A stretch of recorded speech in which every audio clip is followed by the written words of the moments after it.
The Dynamite Museum. This building was constructed in 1895. It was originally the official residence of the factory's chief engineer. Today, it serves as a vital time capsule for South African industrial history. To understand why this place exists, we have to go back to the 1880s. When gold was discovered on the Witwatersrand, miners hit deep, hard quartz rocks that regular picks and shovels couldn't crack. They needed serious blasting power. Originally, President Paul Kruger granted a lucrative dynamite monopoly to local businessmen, but they cheated the system. They built a tiny black powder plant near Pretoria. Then they simply imported cheap European explosives, repackaged them, and sold them to the miners at a massive markup. Furious at this corruption, Kruger's government took control. They asked the Global Nobel Dynamite Trust for help. The Nobel Trust sent an expert named Ned Findlay from Scotland. Findlay surveyed the entire mining reef from Krugersdorp to Heidelberg. On his ship ride home, he wrote a concise 12-page report. He dedicated exactly 1 page to each site. Out of 12 choices, he recommended Modderfontein. The farm was chosen for 3 practical reasons: its proximity, as it sat close to the gold mines for fast delivery; its safety, as it was far enough from Johannesburg to protect citizens from accidental blasts; and its topography, where the natural hills allowed for gravity-fed production. Moving volatile nitroglycerin mechanically was far too dangerous. Construction began in earnest around 1894. The factory was officially opened in 1896 by President Paul Kruger. It was called De Zuid-Afrikaanse Fabrieken voor Ontplofbare Stoffen.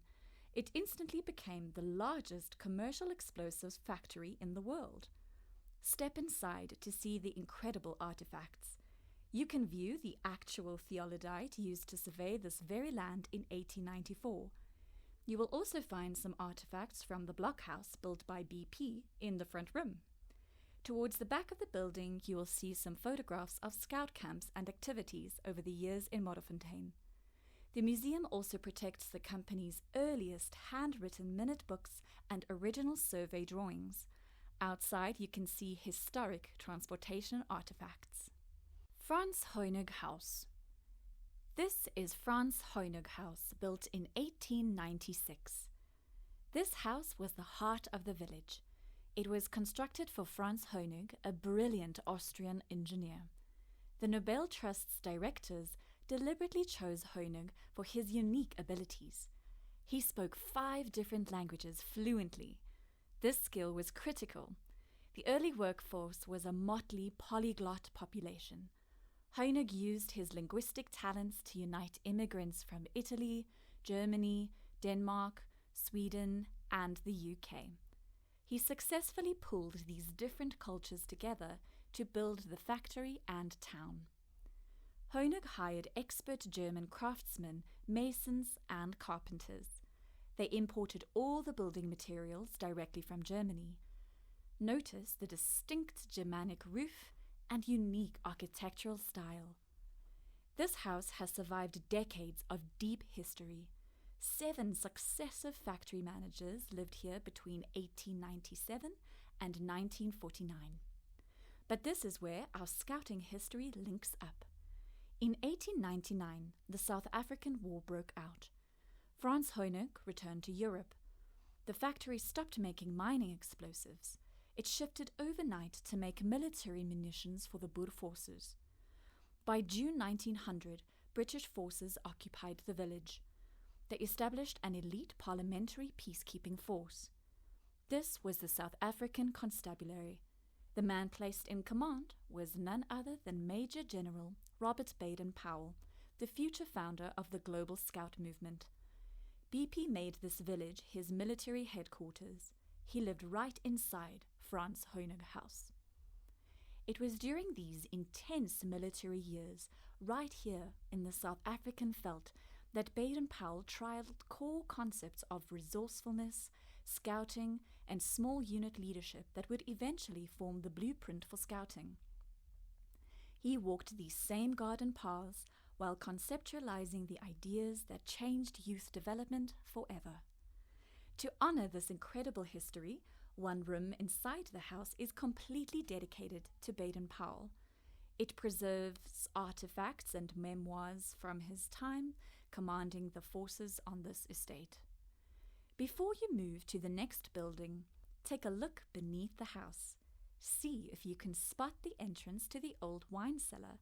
Today it is a bar and function venue which you can hire out for functions. Corner of High Street and Main Road. Right here on Main Street stood the first two formal houses ever constructed on the factory property. One was built for the factory manager, Franz Hoenig, and the other for his chief engineer. Because this area was nothing but open veldt when construction began, there were no local materials available. Every single brick, piece of timber, and sheet of corrugated iron had to be shipped across the ocean from Europe to the port of Durban, and then painstakingly hauled inland by ox wagon. Standing at this spot around 1900, you would have been surrounded by a fascinating patchwork of miniature European colonies. To accommodate thousands of foreign workers, the factory built self-sufficient, culturally segregated villages. The German village, situated right around this sector, it was originally named Hamburg before being changed to Antwerp during the First World War. The families lived in imported corrugated iron houses and maintained their own community hall. Italy, located on the far edge of the property, right where the modern Gautrain railway line cuts through today. Holland, nestled in an area that was eventually swallowed up by the expansion of the heavy factory lines. And Berea, a neighborhood set aside for what the locals called the leftovers, anyone who didn't neatly fit into the main European language groups. For these families, arriving in the wild, dusty Highveld from developed European cities was a massive culture shock, yet they quickly built a fully functioning society. Looking diagonally across the intersection, just behind the tree line, stood the village's very first school. Look for the tall cypress tree. It was erected in the late 1800s in 1896, built in the shape of a massive capital letter I. It was designed to hold 100 children. There were no school buses back then. Children from the surrounding areas arrived at class on horseback or by foot. They tied their mounts to tethering posts at the back of the playing fields. When the break bell rang, instead of playing sports, the children would take their horses down to the local dam to water them. This school ground holds a special Scout legacy. The first Northrand Scout troop registered here in 1912. It was the area's first troop. A dedicated Scout hall stood next to the school, and generations of Scouts started their journey here. Now look across to the opposite corner. That house has a funny history. A local medical doctor lived there around 1900. Tragically, he went completely deaf. He could no longer treat medical patients safely. But he did not leave the village. He completely changed careers and became the local dentist. Later, his highly versatile building became the Girl Guide Hall. Right next door, the village trading store and bakery were built in the early 1900s, ensuring the isolated community had access to fresh bread and daily provisions without needing to travel the long, arduous road to Johannesburg. As you walk up the road, you will notice 3 historic houses standing on the right. Take a look at them. You will see that there is no visual symmetry between the buildings. They look completely different from one another. These houses were not originally built here. They used to stand far beyond where the Gautrain runs today. When the Gautrain project was proposed, part of the agreement was to move the house to their current location. Teams moved everything brick by brick. Every piece of original fabric was brought here and reconstructed. Look at the roofs. Only the roof on the far building is modern and new. Everything else is completely original. Today, the locals refer to this spot as the Resurrection Site. Corner of High Street and Bloemfontein Avenue. On the right, under the trees, you are looking at the historic German houses built in 1896. At first glance, it looks like one single massive mansion, but it is actually a semi-detached building housing two completely separate homes. The architects purposefully did not match these two ends of the building to give it an eccentric, unified look. One side features a beautiful veranda, while the other boasts a large bay window. Notice the incredibly steep, sloping roof.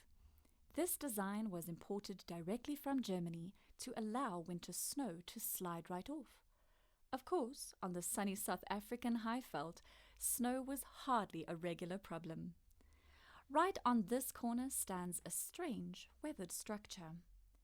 This is one of the village's original communal water points. In the early days of Modderfontein, there was no running water or plumbing laid out for the houses. The Rand Water Board only connected the village to a main line in 1922. Before that, water had to be collected by hand. The water came from the Klondike Spring located on the far side of the factory property. A dedicated donkey cart or horse cart hauled the water up the hill and pumped it into a tank hidden behind this unit. The driver would travel through the streets, shouting out to residents that the water had arrived.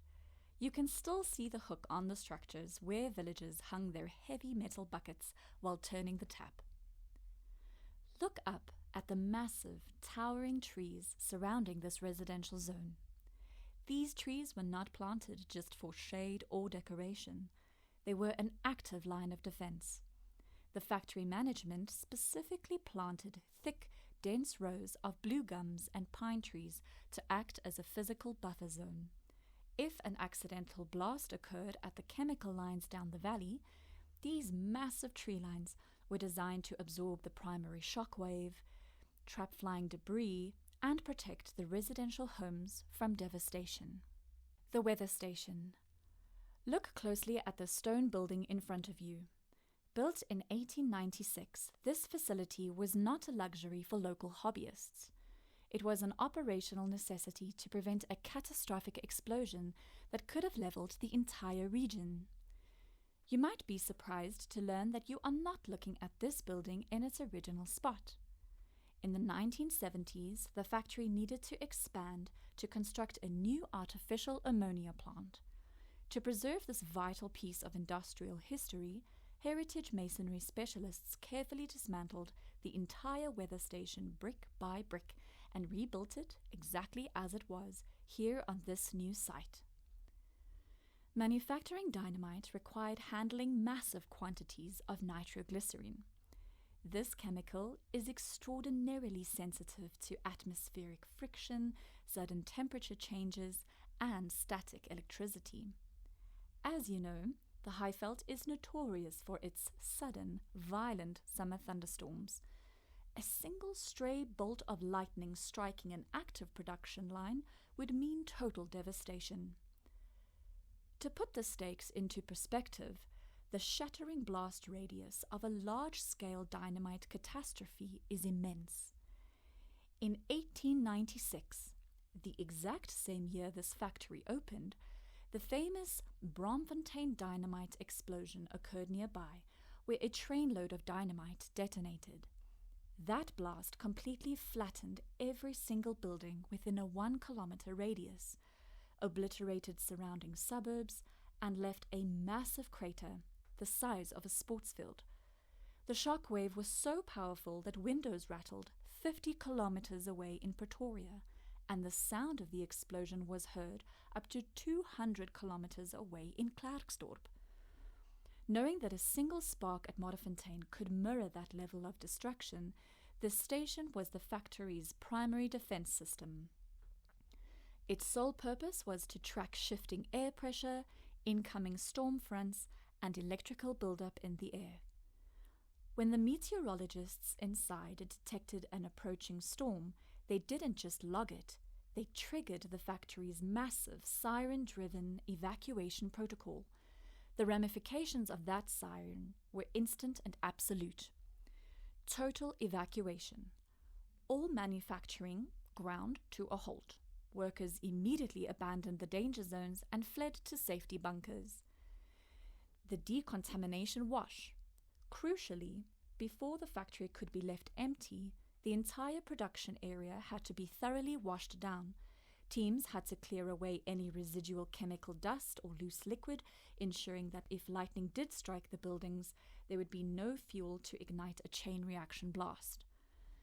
From 1896 until 1948, this small building served as the official weather station for the entire Transvaal region.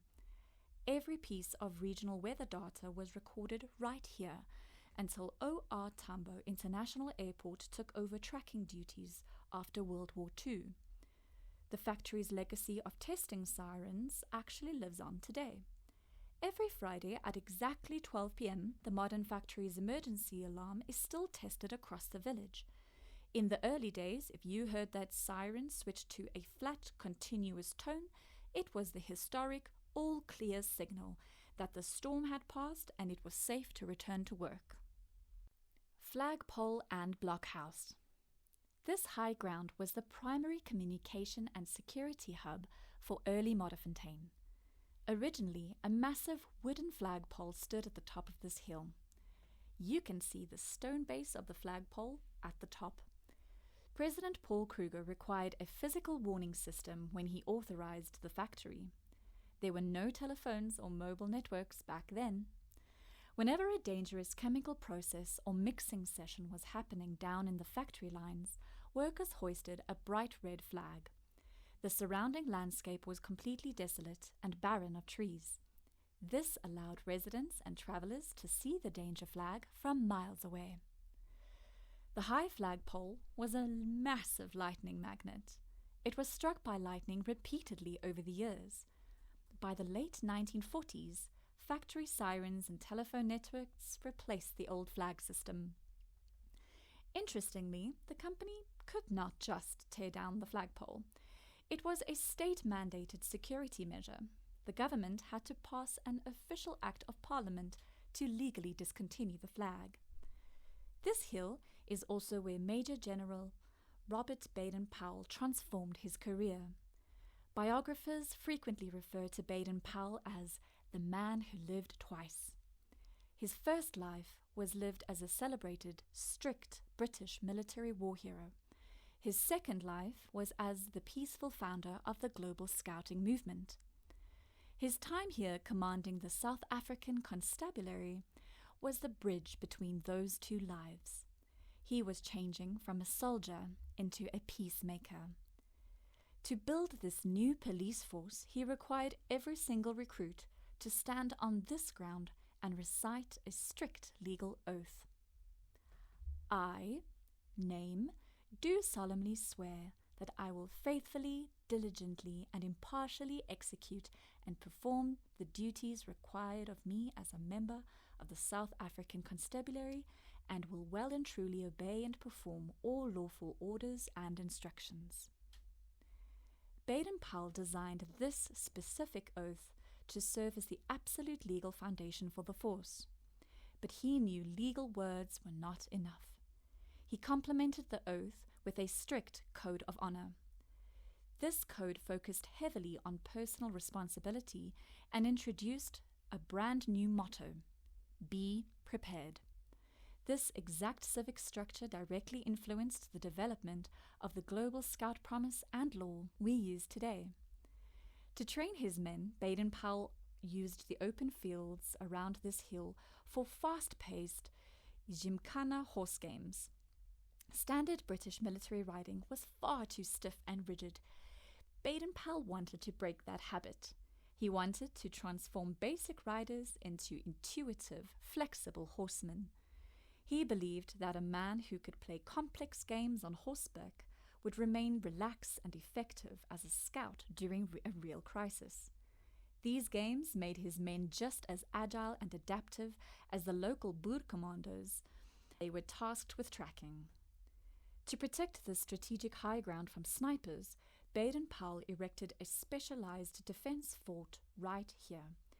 It followed the famous Rice blockhouse design. These unique structures were brilliant pieces of frontier engineering. They could be constructed by a small team in just a single day at very little cost. The builders erected 2 concentric circles of corrugated iron sheets. They then packed the gap between the 2 metal walls tightly with local rocks and soil, and this thick composite wall made the structure completely bulletproof and impregnable to sniper fire. The blockhouse is no longer standing today. After the war ended, local residents systematically salvaged and nicked the valuable corrugated iron sheets. If you look closely at the ground, however, you can still see a scattered heap of old stones. The church. On the right, we have the original Modderfontein Community Church, but here is the secret. The building you are looking at didn't start its life here. This church was originally built in 1900, right in the middle of the Anglo-Boer War. It was located far away on the eastern side of the factory. In 1918, as the village centre shifted, the town planners decided the church was too far away for the residents to walk to. They dismantled the entire wood and iron structure, moved it piece by piece, and reassembled it right here on Main Street, and it became locally known as the Walking Church. For decades, this single building was a rare example of unity. It was an interdenominational church, meaning it wasn't owned by just one faith. On any given Sunday, the Catholics would hold Mass in the early mornings, followed by the Anglicans, then the Presbyterians, and finally the Methodists. They all shared the same roof, the same pews, and the same pulpit. While the very first troop in the area, 1st North Rand, started near the school, the 1st Modderfontein troop later made this church their home. For years, this building was the site of the monthly church parades. On the first Sunday of every month, the scouts would march in full uniform from their hall up the road, led by their flag bearers, to attend a dedicated service here. It was a tradition that linked the discipline of Baden-Powell's movement directly to the village's community heart. Although the building is no longer a church, you can still see the architecture of the steep roof and arched windows. The casino. The majestic double-story building at 1 Casino Road, built in 1897, is the historic Modderfontein Casino. The name is a bit misleading. This structure was never a gambling hall. Originally, it served as a premier gentlemen's club. It was a recreational mess for senior bachelor factory staff. The ground floor housed a lively billiards room, a reading room, and a bar. Upstairs and to the right was the local library. It remained open 24 hours a day. This allowed late-night shift workers constant access to books. The Italian factory workers named it Casino, meaning the social club. Everything changed during the British occupation in 1900. Major General Robert Baden-Powell took over the building. He transformed the casino into the official officers' mess and training hall for the South African Constabulary. Baden-Powell established a grueling daily routine for the recruits. The training was physically and mentally intense.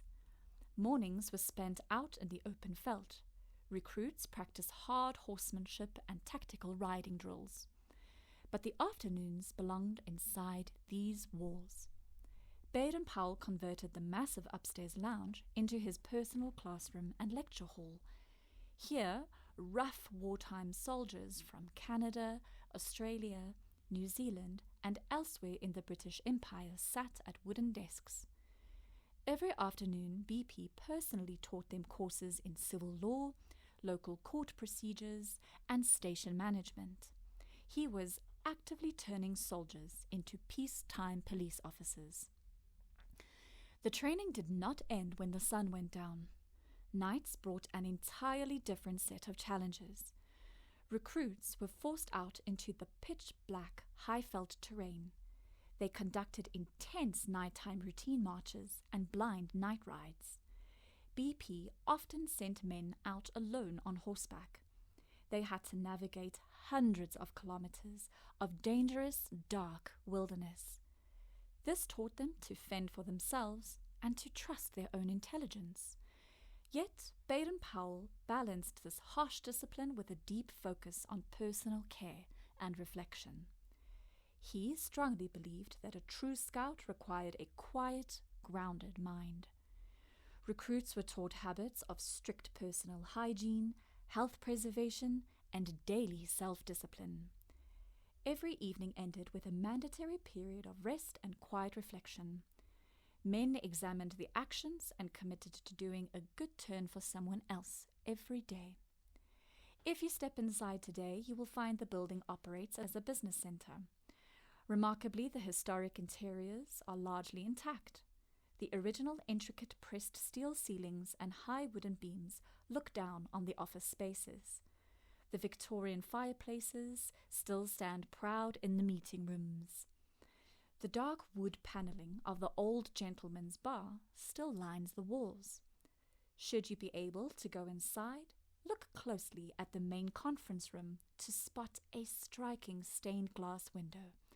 It was installed later when the building served as the local Modderfontein City Hall. In this building, Baden-Powell transitioned from a warrior to a teacher. The strict daily routines and character reflections built right here laid the foundations for the global scout promise and law. The hospital. This is Harley Street.